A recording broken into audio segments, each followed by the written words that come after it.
Turning Tides, we are a homelessness charity. Our mission is to end local homelessness, putting our clients and our communities at the heart of our mission. We were formed in 1991 by a group of Christians who wanted to end rough sleeping. And we have grown since that time to be a multifunctional charity, but with still a focus on people who sleep rough and single, who have often multi-disadvantage. And we provide a pathway out of homelessness through our hubs, which we have in Worthing, in Littlehampton, and we have outreach in Mid Sussex and in Horsham. So that's our geographical footprint. And we connect with people through our hubs, which is multidisciplinary. So we've got the council as well as our staff, substance misuse, mental health, police. And through that, we help people into first stage accommodation. We've got supported housing.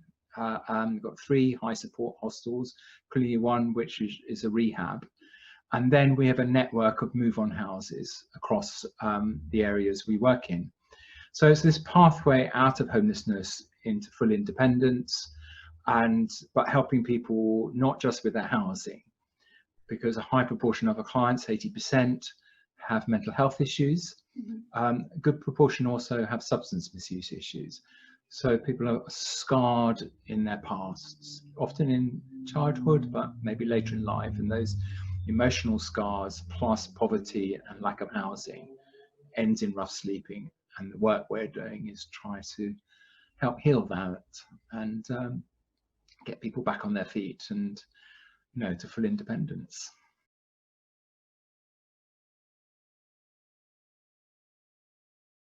How has this whole situation with COVID-19 impacted the people that you work with? So massively. Firstly, as an organisation, we had to keep our staff and our clients safe. So any staff who could work at home are doing so. So we've moved our central offices, some of the management functions to home working. But we've also had to change the way our hubs work, because hubs by nature, we bring people into a small space and they can't social distance there. So those staff are now working on an outreach basis. But the key thing is that the government pushed really, really hard early on with COVID to get everyone in. And that's also become a big part of our work. So we are supporting our clients into the hotel and other accommodation that the councils have organised. And it's providing them the support, but sometimes also practical things like food, because hotels often don't provide food through the day. Yeah. But within our hostels, we've had to just be really careful to see how we can make that shared accommodation work safely. And that has been a challenge.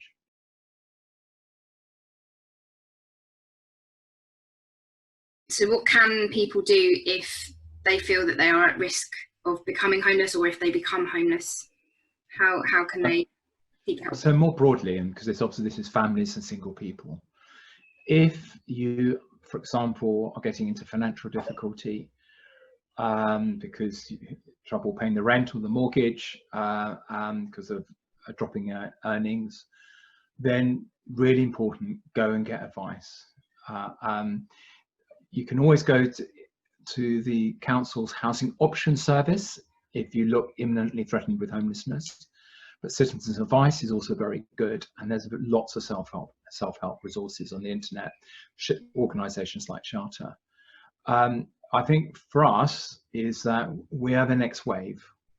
Okay. So if somebody looks like they cannot resolve their own risk of homelessness, then get in touch with us. But often we work very closely with the council, because they may be coming through the housing option service, and then we work with us. So we try to work preventatively as well. So we see about 175 new cases of rough sleepers in Worthing alone, but there may be 150 in addition who are at risk of homelessness. So we do work with that group, but generally people where they have other vulnerabilities. So absolutely, if you're listening to this, do get help early, because there's good welfare rights advice out there, and how to deal with your debts and just all that stuff, so you don't need to lose your home. If you're a family, you have certain rights to temporary housing. If you're very vulnerable and single, you have rights, but also is to learn about joining the housing register as well. Okay. So that'd be your first port of call for that help.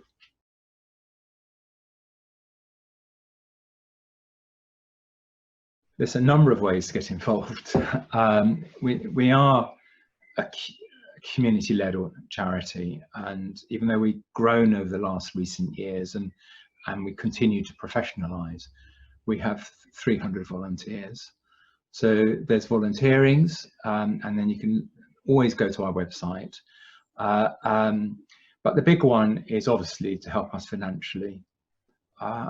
So, you know, there's obviously to become one of our regular donors, sign up to our newsletters, and then just get involved, you know, because I think what's been really lovely, and you know, indeed your business, Jacob, still have been really great supporters when we run events, and I think what's going to be really, really important though is because we can't run the same events for a good year, I suspect. So we'll need to run them on social media. So use your Facebook, your Instagram, to Twitter to get the word out, and just, you know, so that would be really, really, really good. And then obviously if you can financially support us. So so they're the main things. And also you may want to work for us. So we are recruiting. We often look for relief workers, you know, so you know, there are other ways as well. I always suggest the best route to just go through our website, partly because that gives you a chance to have a little think.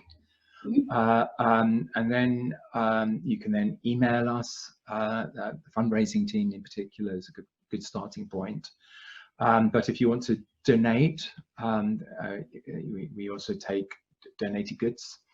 And that gives also the contact details. Our general number is 01903 680 740. And then if you phone there, then there's like a menu system.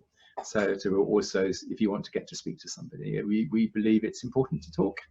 And we've tried to make the phones work whilst people are living in their homes, and hopefully that technology is working okay.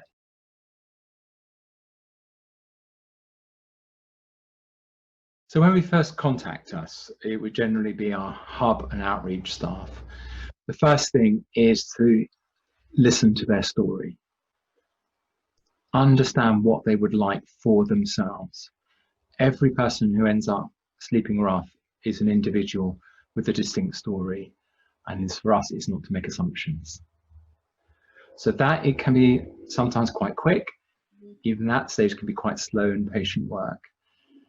If they are still rough sleeping, then we obviously make sure they need to have the basics. So when St. Clair's is open, our hub, there would be showers, food, but now we're doing food which we're giving out. But then once the rough sleeper has got a sense of what they're wanting to achieve, we then try to help them get into the right next step. Often that will be into one of our high support hostels, but it may be somebody could jump straight into some council temporary accommodation or some more independent accommodation, or we help them mediate so they get back with their families. It's whatever it needs to be, or sometimes is you know, helping people, you know, yes, go back to a situation which was manageable for them in the end, but with a bit of support. So it's different for everybody. If I got a message at the moment, a remarkable thing happened when we, through putting nearly 240 people across West Sussex into hotels. So rough sleeping has gone down to incredibly low levels. There's a window of opportunity here. So this is a really good time to support the homelessness sector and us, because if we can get the move on out of the hotels right with the right package of support, I think we could actually achieve in 10 weeks what otherwise could take 10 years. I really want to use this as an energetic period where we can try and do in 10 weeks what otherwise might take us 10 years. And then the job to keep rough sleeping at low levels. That will be the hard work, because undoubtedly, as unemployment goes up, the furlough schemes, we will see people who will not manage to resolve their financial distress, and they stop paying their mortgage, stop paying their rent, and will become homeless inevitably. We need to be strong for that moment, and that you're supporting us now. It's not just in this moment helping us, but staying strong. What I foresee will be a second wave of homelessness next year.